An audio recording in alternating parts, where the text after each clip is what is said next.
a lot of European companies that seem to stay here. What's your experience when you talk about these topics with your wearable entrepreneurs that you meet at the meetups? So I think Europe is kind of developed for wearables, and with the wearable technologies AG, we have done the conferences over 8 years now. So we had like a good start with that, but right now we see that the US and also Canada is really taking off with the whole topic, and so the question is whether we will remain to lead in that area, and it becomes more and more a question of big investments and whether we can stay in that pace. And so especially for Germany, I would love to see more innovation. France is doing better, I think, and so even London, and so hopefully Berlin can bring up some new innovations there. But I think the industry is working global, the manufacturing, and you can get the right partners on board if you have the right idea, and so that's not a reason why you shouldn't do it from here. Jürgen Hase, representing Deutsche Telekom here, so do you have any preferences when you talk to external partners, where they're based, and also what's your experience? Do most of the companies that are approaching Deutsche Telekom, do they come from Europe, or where's actually their origin? We have started a special partner program in end of 2010. Actually, we have around about 700 partners for all the different verticals, and they are based worldwide. Worldwide means from our side to be not so many coming from Asia actually, because we are more concentrating on the European market and the US market. But what we see, many of them want to work with us on a partnership because they need somebody to build up a bridge between both continents. That's really important. We have many partners in Europe who want to enter the US market, and they need a partner on this side. Then we are the partner for them in the US market. And in the second way also are many US-based partners who want to come over to Europe, and they are looking for a landing page, a partner they can work together. That's also our role. And on the innovation side, I personally see more split on the near to the transport and access. That means connectivity, middleware layer, security elements, all these things we are strong. But if I have a look to new innovative partners which are coming up in the US market, they are more how to handle the data. The big data, real-time analytics, these things I see more based in the US, and we should have a look what's going on in Europe. On the rest, we are really strong. We have many partners, excellent hardware, we can do a lot about sensor networks, but have a look to how to handle the data. They know what they're doing in the US market.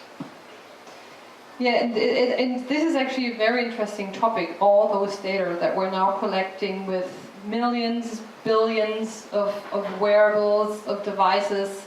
There's going to be so many data, and I think it's going to be so important to actually analyze those data in the right way and make actually meaning of them. And my question actually is, what will we be capable of with those data? For me, my vision was actually always to say, okay, one day we will be at the point where we collected so many data, specifically for the wearables, but for all other tracks as well, where we might be able to self-medicate us because we know what certain data means, and do we actually end up diagnosing and self-medicating ourselves, or where will this probably lead to? And I think Florian is probably the best person to answer that. I think I shouldn't advise you to self-medicate, and I think in the future it's more like the medical system will change, and the doctors will make profound benefit of having all that data of your lifestyle, data, how you live and how you behave. And my vision and my hope is that it will be like a proactive health system. So when I get old, I don't want to get Alzheimer. What's it? Alzheimer or things like that, or I don't want to get a heart attack and things like that. So I want my wearables to understand and see trends. I want my bag to measure my heart rate every night, and be warned if there's something going on that's wrong. And I can imagine that one day we will have personal assistants. Maybe you've seen the movie Her, and I think the key is to have some kind of coach or someone who supports you, who is really so engaging and understands how you tick and how's your self-motivation that can bring you to make those lifestyle changes. And I think that's the way that we not only need to understand everything. I mean, we can do that in a few years, I think, if we connect all our wearables and our beds and have all that data and do some mining. We will know what leads to better outcome and what leads to worse outcome. So the question is, how can we get people really to act on it? And I think that's the question, the individual motivational hack that you need to address the people. So we're actually talking about artificial intelligence that you're building here. Pretty sci-fi as well, but challenging. So actually we also have some time for questions for the audience, so please keep some time for that as well. And before we do that, we just end with a couple of other questions. As there's obviously investors, startups, corporations here, I would actually like to ask you personally, what kind of IoT, if you were an investor, what kind of IoT startups would you personally invest in now? And I start with Martin. I mean, there's a couple of ways to answer that question, right? We could go into what verticals do I see that might make a lot of sense, and I mean, in automation, I think insurance is going to be huge. We see a lot of movement in health and wearables. We see, of course, a lot of stuff happening in smart home and home automation. What I'd look for, though, is the product strategy, really. Is how do those companies approach their product strategy? How will the product lineup work? And ideally, I'd look for solutions that are necessitating a complete rollout of a network, but just work better together. Just like the web, small pieces loosely coupled work better together. That's probably what I look for. I guess for me personally, what's really important when I do an investment decision is, first of all, the market, right? I mean, again, what is IoT? But the market, is there already a market leader? Or have there been like 2 or 3 really large acquisitions? Then it's probably too late, right? So where are you in the stage of your market or the sub-market? Can you still be in a position to build a market leader? I think that's the first question for the investment decision. The second one is the technology open and agnostic enough to fit to a morphing market? So if you don't have a market leader, then typically the market is still developing, so you have to be flexible enough with the technology to adapt to changes, right? And the third one is the startup trying to reinvent the wheel for a solution that has already been invented. And a good example is, we talked about big data, and now everybody's talking about, can we make use of all this data, and can we automate things? And if you look at a positive and a negative example, you already see solutions for this. Positive would be smart grid or demand response, where you take automated data, do automatic, energy price procurement. So I would consider this being a positive example. A negative example would be trading. So if you look at trading today, or in the last 5-6 years, then trading is to a large extent stock trading. I mean, already completely automated, and you have results that, if Porsche goes crazy, Volkswagen becomes the most expensive company in the world for an hour, and you lose, 2 billion, euros in 2 hours. So it's probably a not so positive example, but the technology is already there. So this would be the third one. Are you focusing on go-to-market to be this market leader, or are you focused on, reinventing too many wheels? And then, I think these are the 3 most important things for me. Any particular startup? Yes. But you can't talk about it, okay? Jürgen, Hase. Yeah, okay, for sure, innovation in the form that we are also looking on startups who are really small but strong in one vertical. and make it to skip this vertical in a horizontal layer, so that they are strong in, for example, wearables, and their technology you can use over all segments. These companies we are looking for example, that could make sense, and also fully agree that has to be an open architecture with open APIs, so that you can interact to all the different layers. That's clear.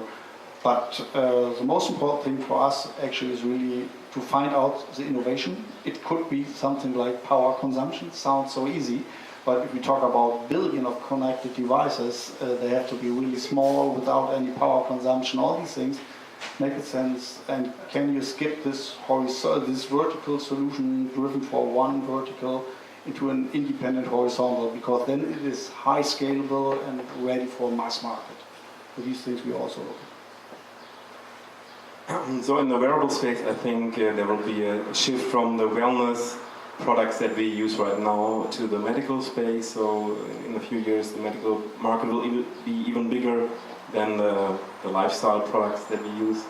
So I think this is a good market to go to, or maybe solutions that combine both.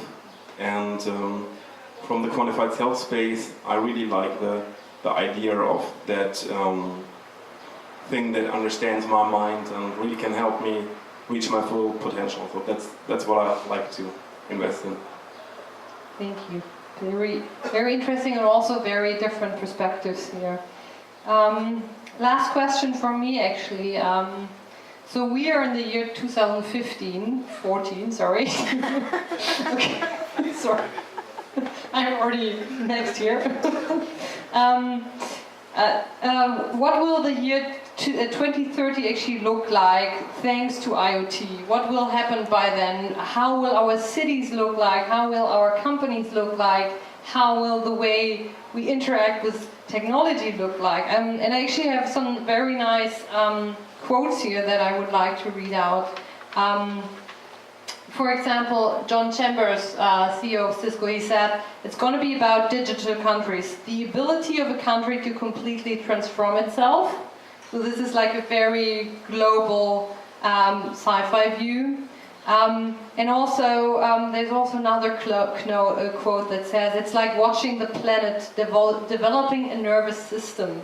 So these are quotes that kind of show to me the direction we're heading for with this trend. So I'm actually curious to get your view on how it's going to be look like in 10 to 20 years. So who doesn't want to start? Florian, you're looking like you already know what's going to happen.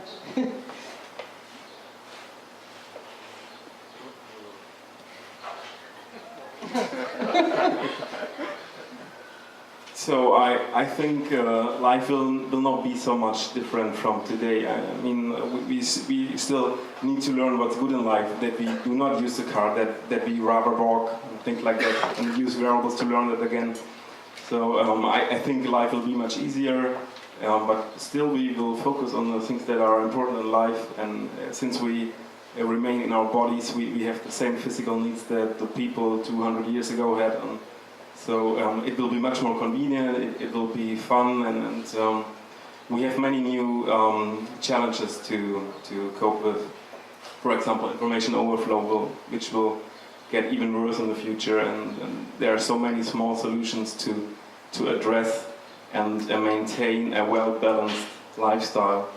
But in the end, I don't think it's so much different for me as a person, just much more flow in my everyday life. Will you wear less or more devices on your body? So right now it's 5. I think it will stay like that. Okay. Jürgen. Yes, I believe in 2030 nobody will talk about the Internet of Things. It will be normal. We will use it in different ways. For me, it's more. I'm thinking in an absolute positive way. I believe there will be a curve. In the next 10 years that we are struggling, we will be more and more nervous. We get more and more data in and how to handle, the German word is work like in a hamsterrad, in a wheel, and we are working, nothing will, no light will be on, but we are working and working and working, nothing will happen. and there will come a reflex. So we are thinking about how to change our life, and this will come the next 10 years, step by step, so that we rethinking our daily work. Will be more stay at home, will we work more at home, connected car will be full normal, cars will drive by themselves in some areas, not worldwide, but in some areas it will be more normal. The same will coming up for the smart city, that will be normal at the end of the day. We will, the privacy of data will be, I believe, also in 2030 a discussion, who's responsible for what, who's knowing my data. That will be again and again a discussion. At the end of the day, we all will feel us better for the future. In the average, I believe there are some strong areas, but overall it will be more helpful than in any type negative for us. That's my view. Well, if we have connected cars, I hope we still don't have a speed limit in Germany. So that's I think something I hope for 2000, whatever 2000. I hope that we will be more offline in whatever you said, 2030. I think focus more on your local community and what really makes you as a person. I think hopefully becomes more important, because now you see a trend to everything being open and shared, and there's only no privacy and no home anymore, like no base station. So I hope this changes, so that we are focusing on the stuff that is really important, because sometimes I have the feeling that's something that we don't do today, right? So I hope it's less online and more offline. Well, 2030. It's not that far away actually, but even if we look 25 years back, we were promised jetpacks, and now we got ubiquitous portable computation, which basically can, for all intents and purposes, teleport us to the other side of the world. So, in terms of what the actual lived life on the city, on the street will look like, I don't dare make a prediction. If we look at the fundamentals though, life is going to be much, much different. Because what happens with digital is that the fundamentals change completely. Whereas in the usual economy, you traditionally have bell curve distributions of economic activity and participation and what have you. In digital, that flips for power law distributions, where winner takes all mechanisms apply. And that's true for every industry where digital took over. So, in the truest sense, the world average is going to be over. We're going to have a very, very different economic system. This is going to fund down into society, and we have no idea how that will look like. Oh, thank you. So, but I could also hear a lot about there's going to be more information, we need to focus, we need to be offline more. So it's also some kind of going back to the roots and combining this with what Florian said. We will have some kind of artificial intelligence that will hopefully in the end be able to filter the information that matters to us at the time where we need it. So this would be like a real major advantage that we can maybe take out of this whole development. So these were my questions, and I'm sure there's more questions from the audience. So I would like to encourage you to ask your questions to the panelists. So who wants to go first? Axel? So my question is, will this ultimately be a horizontal game or a vertical game? So looking at the web, we had the horizontal portals, and by the time we got the verticals and separate vertical developments, but how do you envision that for IoT?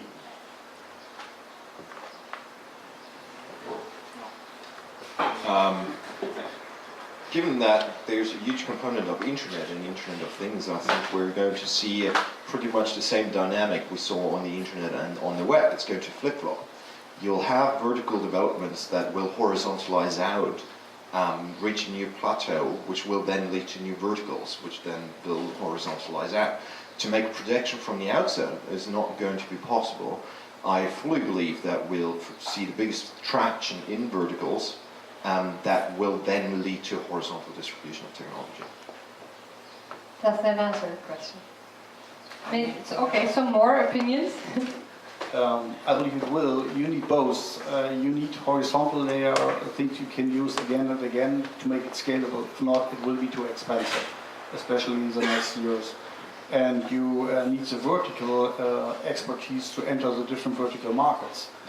Coming back for us as Deutsche Telekom, we are not the vertical experts for vending machines. For this one, we need the right partners.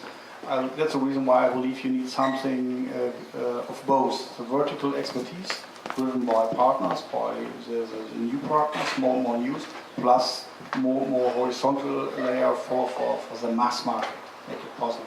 It's a mix of both. And how to interact, that's the question. We call them inside Deutsche Telekom the really famous Steckerleiste. But we need something like this to interact in a different way. Maybe one more opinion? Okay. Josef and Florian, you don't look like you want to answer that. Okay. Okay, there's one more question. Verena, just give a second. No, this one? Oh, sorry, I didn't see the one in the back. First. So he goes first and then you come afterwards. Sorry. Sorry about that. So I have a question regarding sort of the platform versus the vertical play. There is a dissonance in the sense that a platform needs to be agnostic, and once you go vertical, you essentially associate yourself with a brand. So I think Google offering Android, but offering thermostat, so other thermostat will somewhat hesitate to use the OS that their competitor is owning. So somewhat challenging also what Martin said in his speech before. How do you see this evolve? And can a platform really arise from a brand, from a vertical solution? Well, I think it can. At the end of the day, I think you can maybe compare this to any kind of management application, right? If you look at a network management application, for example, it's always siloed and it's a vertical. Then you abstract it.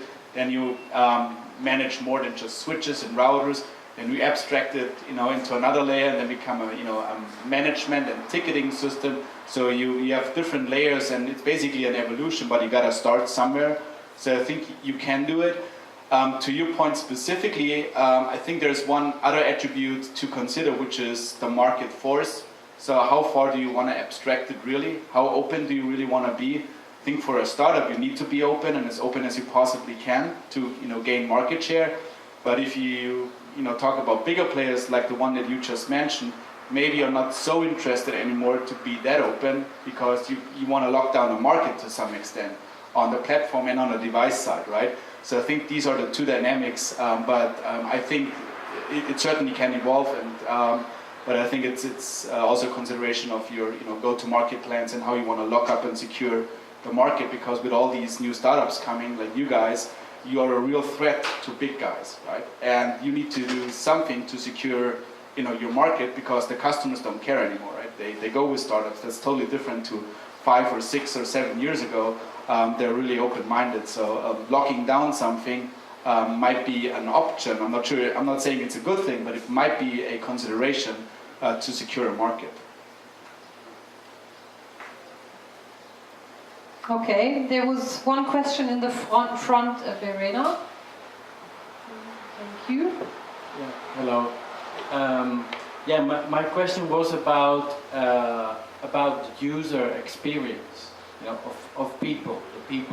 The people, maybe not in 2030, maybe that's very far away, but in a few years from now, when we are going to have all these devices and other connected objects in our lives, how will the user experience be? And I'm asking this question because I feel that it's a topic that is quite absent in many of the conferences on IoT that there have been. So I think that the question to the panel is both, what are your views on this, but also maybe you can share, if you know of interesting work that is being done in this area, maybe you can share with the audience, because I would love to hear about it. Well, one thing is certain, it's not going to be images under glass, right? I mean, the whole metaphor of me getting out my smartphone and first looking at the notifications and slide to unlock and go, what was my password? Where was that app again? Oh, right, and now I can change the color of the light. That's not going to work. And we're all aware of that.